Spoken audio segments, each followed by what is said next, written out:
ഒരാൾ രാത്രി കടന്നുറങ്ങാണ്. ഉറങ്ങാൻ സമയത്ത് അവന്റെ തലക്കരികിലായി വന്നുകൊണ്ട്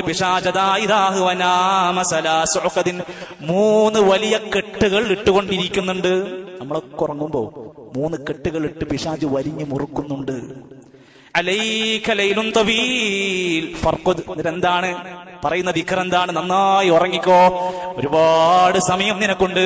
ഇനി എപ്പോഴാണ് ആ കെട്ടഴിക്കാൻ പറ്റുക? സഹോദരങ്ങളെ, നമ്മുടെ അടുത്ത് ആ കെട്ടുമായി നടക്കുന്നവരൊക്കെ ഒന്ന് നോക്കിക്കോ.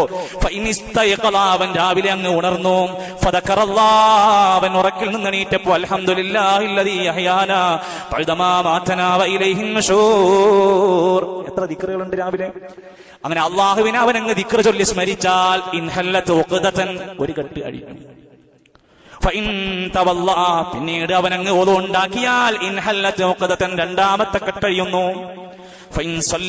എന്നിട്ട് അവൻ നമസ്കരിച്ചാൽ മൂന്നാമത്തെ കെട്ട് അഴിക്കപ്പെടും.